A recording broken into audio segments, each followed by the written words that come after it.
Aquí comienza Noticias RCN, bienvenidos.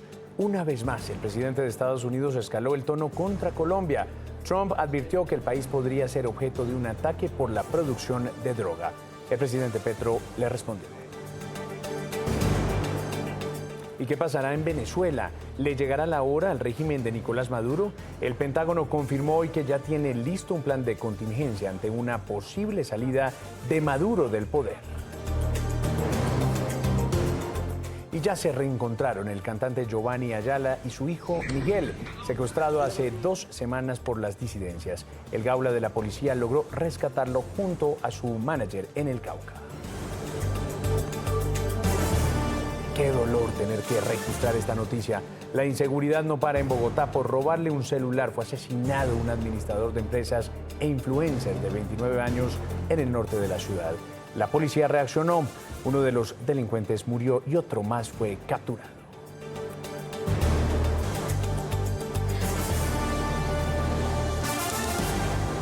Muy bien, saludamos a quienes nos acompañan, no solo aquí en Noticias RCN, sino también en la FM. Y vean, esto no es solo Venezuela. Colombia también está en la mira del presidente de Estados Unidos. En su más reciente pronunciamiento, Donald Trump le hizo una grave advertencia a nuestro país. Aseguró que aquí hay plantas de producción de cocaína y que por eso el país podría estar sujeto a un ataque. Así lo dijo. I hear Colombia, the country of Colombia, is making cocaine. They have cocaine manufacturing plants, okay? And then they sell us the cocaine. We appreciate that very much. But yeah, anybody that's doing that and selling it into our country is subject to attack. So not necessarily just Venezuela. No, not just Venezuela, no. Venezuela's been very bad. ¿Cómo la ven? Ante este fuerte mensaje, el presidente Gustavo Petro respondió de inmediato. A través de su cuenta en X le dijo, comillas, atacar la soberanía es declarar la guerra. Sin necesidad de usar misiles durante su gobierno, ha destruido 18.400 laboratorios, dice Petro, y lo invitó para que lo acompañe a los operativos contra la droga que se adelantan en Colombia.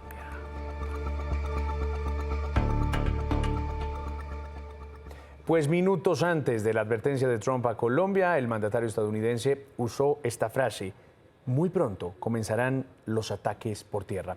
Esto como parte de la ofensiva de su administración contra el tráfico de drogas. Pronto comenzaremos ataques por tierra. Es más fácil, sabemos dónde están estos malhechores y esto va a comenzar muy pronto. Una vez más, el presidente Donald Trump dijo que muy pronto comenzarán los ataques por tierra como parte de su lucha contra el narcotráfico. Pero en esta ocasión enfatizó que ya saben en dónde se encuentran a quienes calificó de malhechores. Y mientras se concreta el cuándo, el secretario de Guerra advirtió que la ofensiva en el Caribe y Pacífico apenas comienza.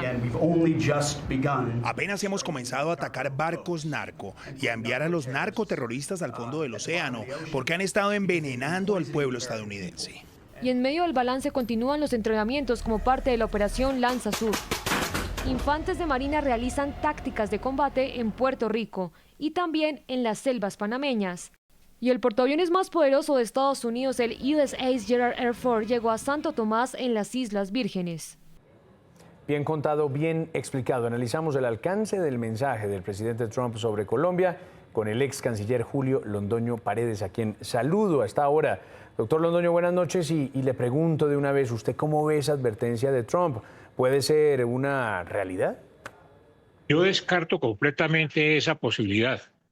Es una cosa absurda y naturalmente no creo jamás que el gobierno de los Estados Unidos tenga la intención recóndita siquiera de atacar a Colombia, que ha sido un país, el campeón en la lucha contra el problema de las drogas y de la exportación de cocaína hacia los Estados Unidos. El gobierno de Colombia ni el pueblo colombiano aceptarían jamás una acción de estas características y naturalmente toda Colombia estaría dispuesto a enfrentar una acción de estas condiciones. Ya veremos qué pasa, ex canciller. Gracias por estar con nosotros aquí en Noticias RCN y la FM 7 y 6. Hablamos de otra noticia que tiene todo que ver con esto que les estamos comentando y que mantiene en vilo a millones de venezolanos. La posible salida de Nicolás Maduro del poder. ¿Se irá Maduro? Lo hará. Esta fue la respuesta que dio el Departamento de Guerra cuando le preguntaron sobre una posible salida de Nicolás Maduro del poder. ¿Qué papel desempeñará el Departamento de Guerra en una Venezuela post-Maduro? El departamento tiene un plan de contingencia para todo. Somos una organización de planificación. Por lo tanto, estamos a disposición del presidente. Antes de estas declaraciones, Donald John Trump, hijo mayor del presidente estadounidense, confirmó que su padre le dio un ultimátum a Maduro para que abandonara Venezuela. Maduro, el líder del cartel, el que perdió las elecciones, mi padre le dio un ultimátum: sal de Venezuela o algo más sucederá. También reveló esta condición que habría puesto Maduro para dejar Miraflores. Se iría, pero solo si podía seguir controlando al ejército mientras estuviera en el exilio. Un día antes, la agencia internacional Reuters reveló que Trump había dado a Maduro hasta el pasado viernes 28 de noviembre para dejar el país. Esto en medio de una llamada de 15 minutos realizada el 21 de noviembre. A cambio, Maduro habría pedido amnistía total, levantar medidas a más de 100 funcionarios y que Delcy Rodríguez liderara una transición. Trump no aceptó. Al día siguiente, el sábado 29 de noviembre, el mandatario ordenó el cierre total del espacio aéreo venezolano. Pues esto es lo que dicen agencias muy serias en el mundo. Sobre el futuro de Venezuela, a esta hora hacemos contacto en Washington con Michael Shifter, experto en relaciones internacionales. Profesor Shifter, ¿cómo interpretar la presión de Estados Unidos a Maduro? Increíble de esa llamada. El mismo presidente Trump dijo que no estuvo mal, pero tampoco no estuvo bien y no podía hablar mucho sobre la llamada. Entonces no está claro. Lo que sí parece todo hasta ahora es que no hay señales para que el presidente Maduro está dispuesto a vacar el poder en Venezuela. Él parece que está, digamos, muy decidido a quedar en el poder y resistir la presión y intimidación de la administración Trump. Pues como decimos aquí en los medios de comunicación, esta sí que es una noticia en desarrollo. Volveremos 7 y 8, vengamos al país para hablar de una buena noticia para la familia Ayala. A Bogotá llegaron Miguel y su manager rescatados esta mañana en el Cauca, tras permanecer más de 2 semanas secuestrados. El director de la policía entregó detalles del operativo que los devolvió a la libertad. Lisa.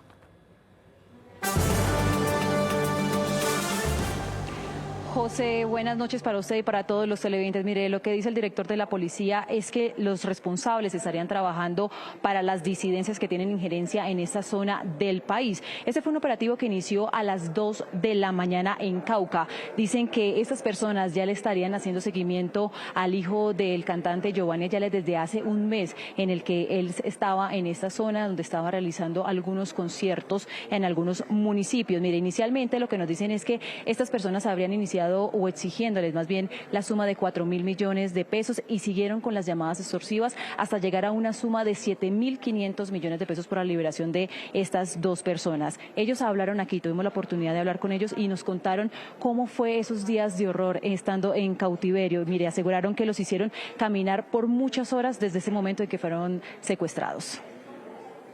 Con cadenas en los pies y en medio de una zona boscosa en la Sierra Cauca, permanecieron por 15 días Miguel Ayala y su manager. Estaban vigilados por un hombre que los mantenía en este cambuche hecho de palos de guadua. Y hasta allí llegó el gaula de la policía.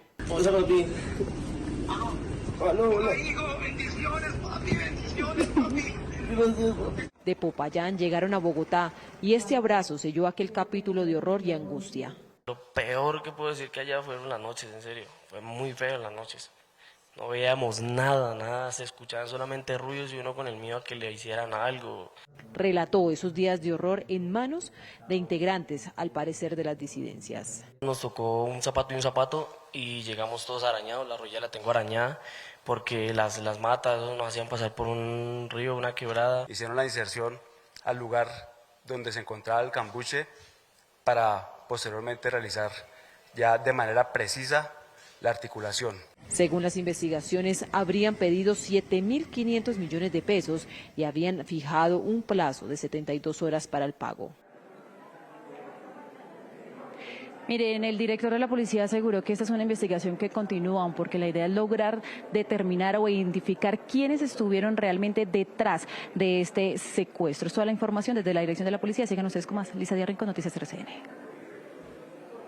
Qué cantidad de noticias las que hemos tenido que registrar en este primer bloque de Noticias RCN, pero me vine a la redacción para hablar de otra no menos importante que tiene que ver, don Oscar Rueda, buenas noches, con la seguridad en la ciudad de Bogotá. ¿Qué fue lo que pasó en la calle 106 con 19, Oscar? Pues, José, de verdad que no es percepción, la situación es muy grave y lo que pasó y ya es la tapa. Un joven de 29 años que lo mataron por resistirse a que le robaran el celular. Y pasa por todos lados, ¿no? En el norte, en el occidente, en el sur. Por todos lados uno oye este tipo de casos. Es que no es percepción, José, es realidad. Mire, hablábamos la semana pasada de robo de camionetas, hablábamos ayer del robo a una joyería. ¿Sabe cuántos robos denuncian por hora? ¿Cuántos? Por hora en Bogotá. A ver. 14. Imagínese. Esta es la crónica de una triste jornada que se repite en Bogotá. A solo 3 días de su cumpleaños número 30 fue asesinado por un celular a manos de un menor de edad, un administrador de empresas, piloto comercial e influencer de motocicletas. Fue víctima de una banda muy conocida en Usaquén. Muy triste porque tuvimos la muerte de 2 personas. También debemos dar un parte de tranquilidad para la comunidad porque la banda de la moto naranja, como la llamábamos, tenía azotada a la comunidad con varios robos a lo largo de varios meses. Así, estos delincuentes en moto naranja robaron un restaurante en octubre, así golpearon a un joven en noviembre, pero desafortunadamente este martes le habrían rapado el celular a Jean-Claude Bossard de 29 años, cuando caminaba por la avenida 19 con calle 116. Hubo aparentemente un forcejeo y ellos decidieron dispararle en 2 ocasiones. El señor patrullero enfrenta a los delincuentes y producto de ese enfrentamiento, un delincuente queda neutralizado y el otro queda capturado. Jean-Claude murió en el hospital por disparos en el pecho. El asesino, un joven de 16 años, se recupera en un hospital. Está en poder de la policía. Qué barbaridad. Seguiremos con el ojo puesto en estos temas de seguridad. Por favor, a usted no se le olviden estos temas. Ahí estaremos, sí, señor. Gracias, mi querido Oscar. Más noticias, esta vez una que tiene que ver con lo judicial y con el hijo del presidente Gustavo Petro, Nicolás Petro. Esto fue lo que pidió la Fiscalía en relación con ese caso y con la libertad de Nicolás Petro. De esos 60, tú vas a coger 10, ya serían 50. Yo voy a coger 18, ya serían 32. Corresponderían precisamente a las cuentas que hacían Nicolás Petro y Daisuris Vázquez respecto de cómo gastarían en sus cuestiones personales esos dineros que eran apropiados ilícitamente. Medida de aseguramiento. Pide entonces la Fiscalía en el caso de Nicolás Petro. Vuelvo al set para contarles que la Procuraduría pidió al Tribunal Superior de Cundinamarca suspender el desembolso a la Casa de la Moneda de Portugal por el nuevo contrato para la elaboración de los pasaportes. El ente de control advierte que el convenio con la Imprenta Nacional no cumpliría con todos los requisitos. Hay un trámite judicial en el Tribunal de Cundinamarca. Actúa el delegado correspondiente en preventivas. Él tiene la autonomía para participar de la discusión probatoria y argumentativa en ese proceso. Cuando el expediente llegue a manos del procurador, entonces yo me pronuncio directamente. Si no, estaría violando la autonomía del delegado. 7:14, el presidente de Ecopetrol, Ricardo Roa, confirmó que en ningún momento la junta directiva de la compañía ha contemplado la posibilidad de vender el Permian. Este es un activo con el que la empresa hace fracking en Estados Unidos y que el presidente Petro ha insistido en vender en varias ocasiones. Nos preguntan si la junta directiva ha discutido, autorizado de alguna manera o ha hecho evaluaciones formales sobre la venta total o parcial del activo en Permian.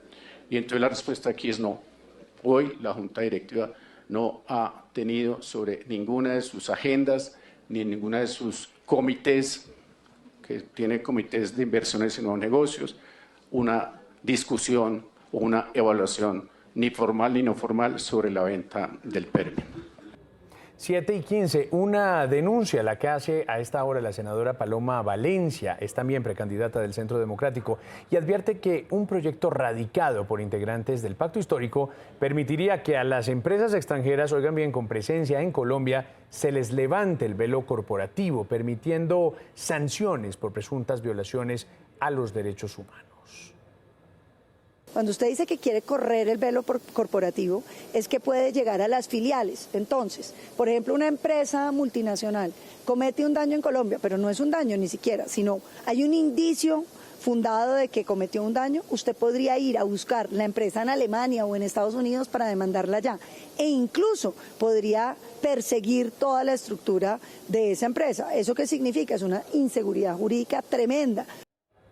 Bien, y esta semana todos estamos en modo sorteo de Mundial de Fútbol, porque el próximo viernes en el canal RCN se conocerán los 3 rivales de Colombia. Y qué mejor dupla que la campeona olímpica Katherine Ibargüen y el capitán de nuestra Sele, el gran James Rodríguez, para hablar de este tema de campeón a campeón. Antes de la pausa, un adelanto de esta charla que ya viene. Pero ahora el sueño mío, y creo que el de todos, es poder ser campeón. Ahora quiero eso, esa es la meta mía. Obviamente hay que ser claro de que va a ser duro. 7:45, aquí seguimos en la FM y Noticias RCN y continuamos también con nuestro especial Infancia en la Mira. Hoy, la segunda parte de la desgarradora historia de una mujer que perdió a su hija tras ser reclutada. Ahora libra una disputa legal por la custodia de esa segunda hija. Este es un informe de nuestra jefe de corresponsales en Cali, Ingrid Tovar.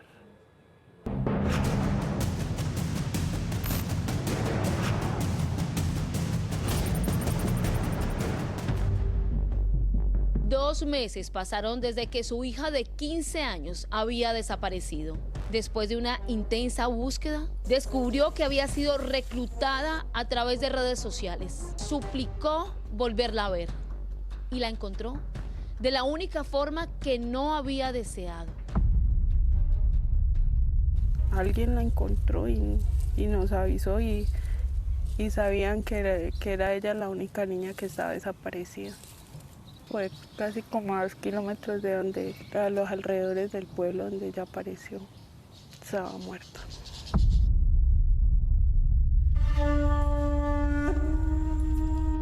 Esta mamá, que ahora está a medias, tiene la certeza de saber lo que pasó cuando la quinceañera fue abandonada en esa vía. Está convencida de que su hija quiso escapar. Un cuerpo con una maleta, como cuando se le dicen vamos para su casa, y en la mitad la bajan de una moto y le disparan. La dejan tirada casi a 8 metros en una pendiente donde nadie la va a encontrar. Boca abajo, en total estado de descomposición. Con esa gente es mentira que ellos quieren la paz, es mentira que ellos quieren nada, ellos no quieren nada, o sea, es totalmente falso. Si tienen corazón y conciencia para disparar a un niño que no tiene defenderse, ¿cómo defenderse? O sea, yo digo, ¿qué pensó mi hija en ese momento? ¿Qué sintió? ¿Qué pidió? ¿Cómo se le puso ese corazón a 1000 saber que le iban a disparar y la iban a dejar ahí?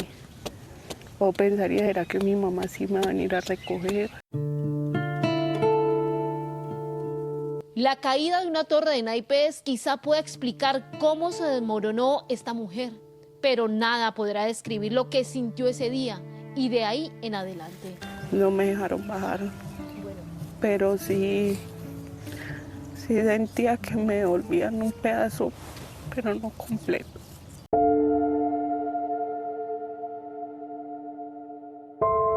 Como si esta tragedia fuera poco, con su esposo y su otra niña de escasos 8 años, siguieron padeciendo, pero ya no por cuenta de los ilegales, sino de una autoridad que, se supone, protege a la familia. En el momento en que nos pasa todo lo que nos pasa, por parte de las alcaldías nos llaman a decirnos, ay no, acérquese a la comisaría, preséntese con la menor de edad, mi otra hija. Yo me presento, en el momento en que yo me presento me dicen, su hija va para un hogar de paso. Yo le dije, un momentico, ¿por qué? Primero que todo, ustedes son personas desplazadas. Segundo que todo, hay una menor de edad, una segunda menor de edad a cargo suyo, donde ya hubo un reclutamiento y ahí los niños son del Estado, usted debe entregarla.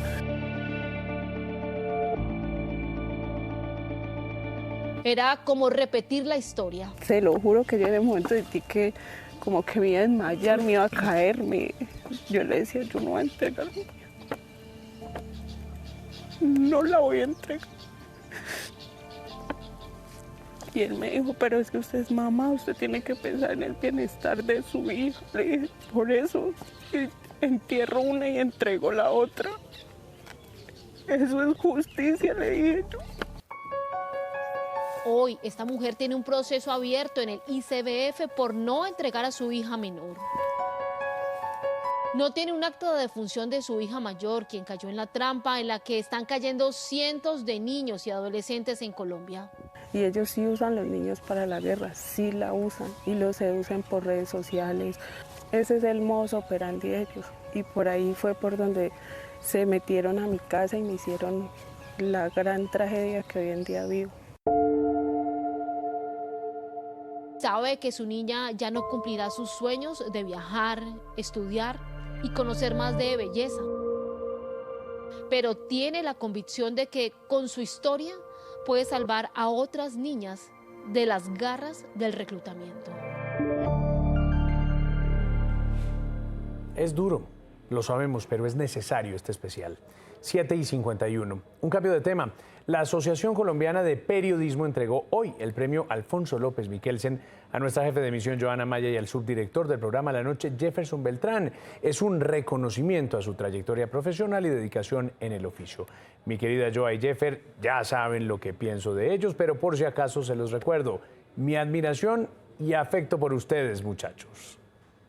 La Sociedad Colombiana de Prensa y Medios de Comunicación entregó hoy el Premio Nacional de la Comunicación y el Periodismo Alfonso López Michelsen, en el que se reconoce la transparencia y rigor de los periodistas.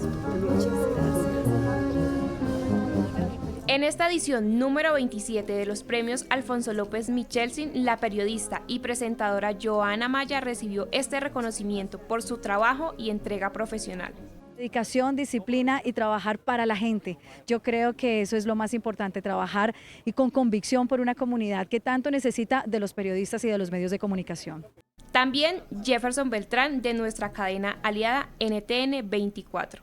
Y como periodistas tenemos que ser muy valientes, muy rigurosos y muy fuertes para no ceder ante esas presiones. A Johanna Maya y Jefferson Beltrán, felicitaciones por este reconocimiento en su trabajo periodístico. Es verdad, muchas felicitaciones. 7:52. Scotiabank Colpatria se transforma en DaVibank. La entidad financiera ahora hace parte del grupo Davivienda, multiplicando los beneficios para los usuarios. Una de las noticias más importantes de este 2025. Scotiabank Colpatria ahora es DaVibank. Y esto convierte a Davivienda Group en uno de los grupos financieros más importantes del país, lo que trae además muchos beneficios. Para hablar de esos beneficios nos acompaña el presidente de DaVibank, Jorge Rojas. ¿Cuáles son esos beneficios, Jorge?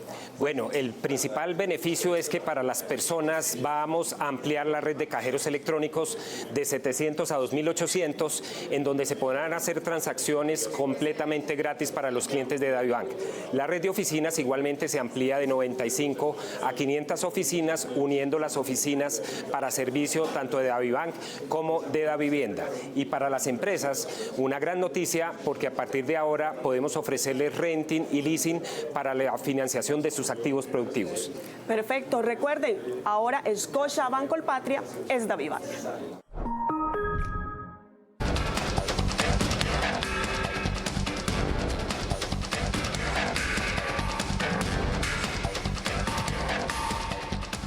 Hola, bienvenidos al Termómetro. Le medimos la temperatura al ambiente político y se la regulamos al poder. Hoy vamos por otros capítulos más serenos y menos polémicos en las historias del Centro Democrático. Arranquemos por lo tranqui, como dicen por ahí, el plan B que ya habrían diseñado en el partido para las tres candidatas que quedaron: Pablo Holguín, María Fernanda Cabal y Paloma Valencia. La semana pasada las directivas del partido hablaron con cada una de ellas. Les dijeron que no se fueran a bajar de la carrera presidencial para aspirar al Senado, porque si no ganaban podrían ser fácilmente, ojo a esto, ministras o incluso, comillas, magníficas fórmulas vicepresidenciales. Y sí, señores, es que nos dicen que en la cabeza de muchos pasan fórmulas como Abelardo de las Priella y Paloma Valencia o Juan Carlos Pinzón y Paola Holguín. Bueno, y ya entrados en gastos, ¿qué tal una fórmula Fajardo-Vicky? Ahora les tenemos datos de las pujas al Congreso en el Centro Democrático, menos publicitadas pero igual de interesantes. La cabeza de lista en Antioquia, sí señores, es Andrés Guerra, que no estaba tan contento de que lo bajaran de Senado a Cámara, pero finalmente aceptó. En Valle hay una puja entre el exministro de Justicia Wilson Ruiz y el expresidente de Asobancaria Santiago Castro, es decir, quedó por fuera de esa pelea Jaime Arizabaleta. En Meta, la cabeza de lista sería Amalia Salgado, quien haría fórmula con el exgobernador Juan Guillermo Zuluaga. Está por confirmarse si entra en la lista el ex viceministro de Hacienda Juan Alberto Londoño, mientras que a otros ya les dijeron que no, como el exministro de Defensa Diego Molano, que sonaba para el Senado, pero le ofrecieron la cabeza de lista en Cundinamarca y no le gustó. Ahora vamos con los candidatos del nuevo liberalismo. En el puesto 33 del Senado está Anastasia Rubio. ¿Les suena? Es la sobrina de Ingrid Betancourt, que terminó muy distanciada de su tía, quien ahora tiene su propia lista.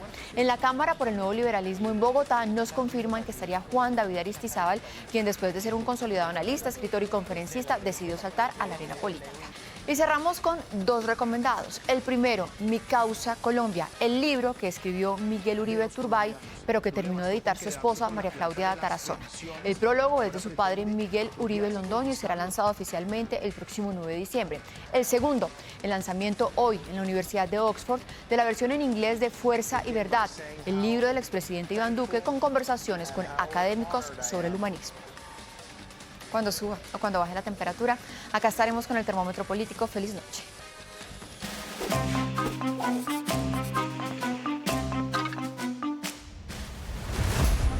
Los políticos son muy buenos para derrochar promesas y esconder plata. Y esta campaña no es la excepción.